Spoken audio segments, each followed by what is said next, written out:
We go to sports. What? No politics today. Well, maybe just this much. You're kidding. We go to Super Bowl 59. Eagles, Chiefs. Eagles whooped the ass of the Chiefs 40-22. Austin 316 says I just whipped your ass. Jalen Hurts is your MVP. Woo! And I am a very happy little camper. Know your damn role and shut your damn mouth. I'm Jazz Borganzo on this. Take the Vince Lombardi home to Philadelphia.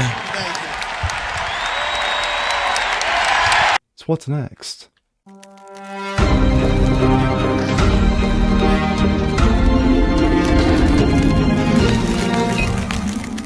What's up, ladies and gentlemen? Jazz Borganzo, what's next? Daily dose, common sense, facts, and salt. Hope you guys are feeling good today on this Monday. And oh, it's a very good Monday indeed. No politics today. Well, like in my intro, I said maybe just this much. Super Bowl 59. Eagles, Chiefs. My Eagles stomp a mud hole in the ass of the Kansas City Chiefs and walk it dry. 40-22. Jalen Hurts is your MVP, and the defense had a performance for the ages. Saquon Barkley? Well, they prepared for him. Didn't prepare for much else. And here we go. This comes out of Outkick. Chiefs three-peat attempt fails as the Eagles romp in a very strange Super Bowl?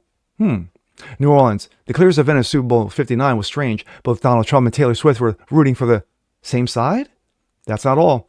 The first Super Bowl a sitting president of the United States attended has security so tight, Secret Service agents were checking in the media as press entrances rather than the usual unarmed civilian security that usually performs the task.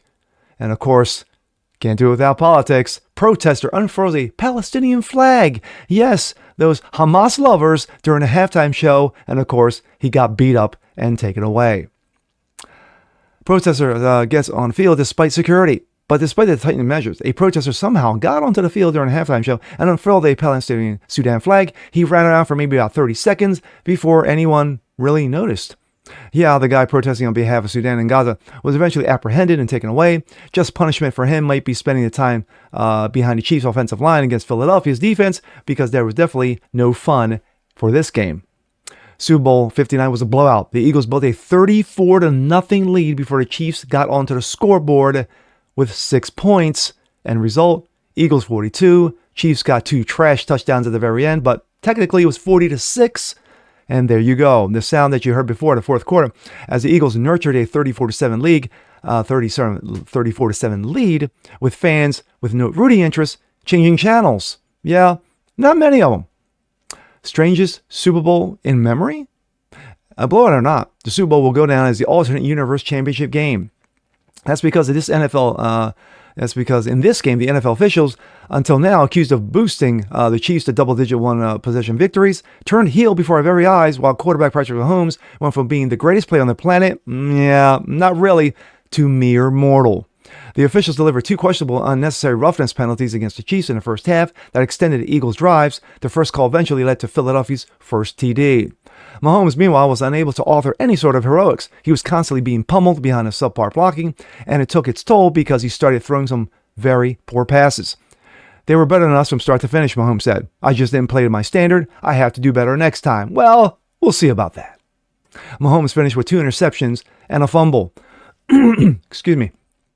He's human, Chiefs receiver DeAndre Hopkins said afterwards. That's what it takes to end the Kansas City Chiefs' three-peat attempt. Well, that and a great overall performance by the Eagles team was better practically in every facet in the beginning of the game until it wasn't much contest. Excuse me, sorry about that. Of it all. Clay Travis. Chiefs star defensive end Chris Jones seeks out President Trump on the field to shake his hand in the pregame.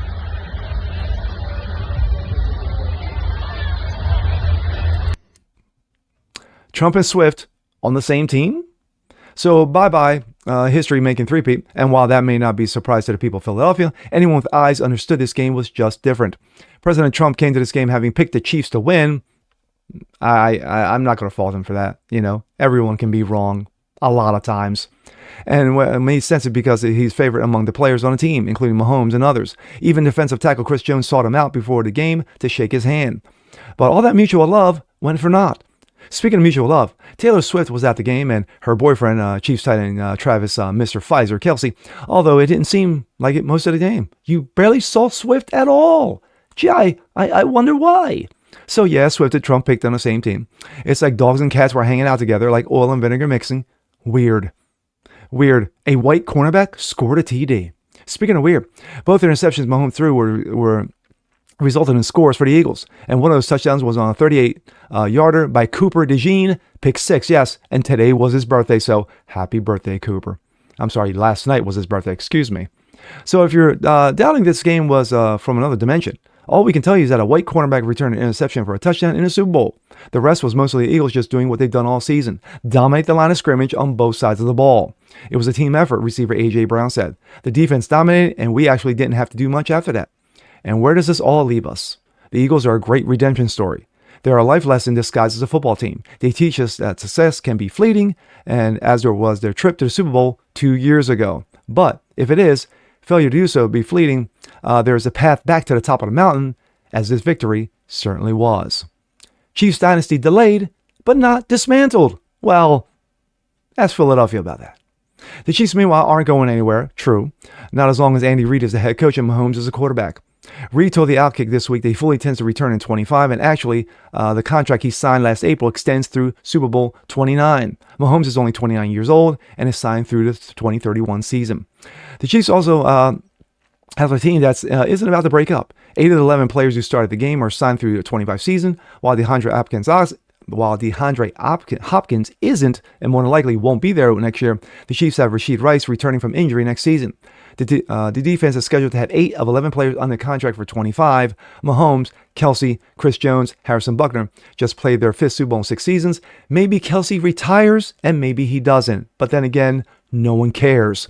But this franchise winning ways aren't exactly done, even if this strange Super Bowl made it seem. Jeffrey, congratulations to you, your organization, the coaches, the players. An amazing performance tonight. You started in Sao Paulo, Brazil, and you ended up at Super Bowl champions. Take the Vince Lombardi home to Philadelphia. I'm not going in.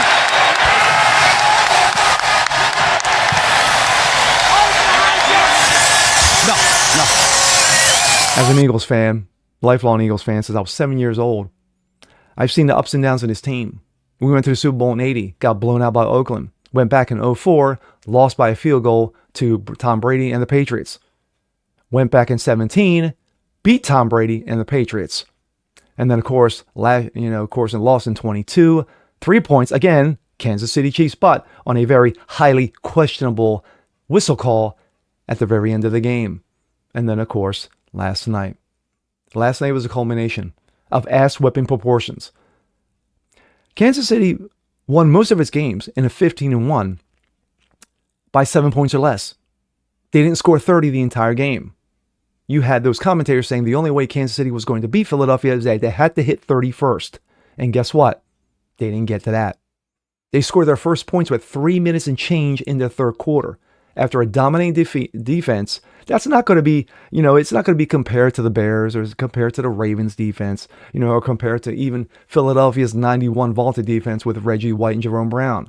But at the end of the day, we won. They were concentrating so much on Saquon Barkley, they forgot about Jalen Hurts. And Jalen Hurts roasted him for 226 yards on 17 of 22 passing, including a touchdown run himself. But at the end of the day, we're the Super Bowl champions, and that's all that counts. And with that being said, I'm Jazz Borgonzo. This is What's Next. Want to see more like this? Please leave a comment below. Like it, share it, subscribe to it, hit that notification bell so you guys know it's a thing. Continue spreading the word about the show. Appreciate you guys watching as always. And let me hold it up there for you. That's Jalen Hurts, your MVP. And we'll see you next time. Peace.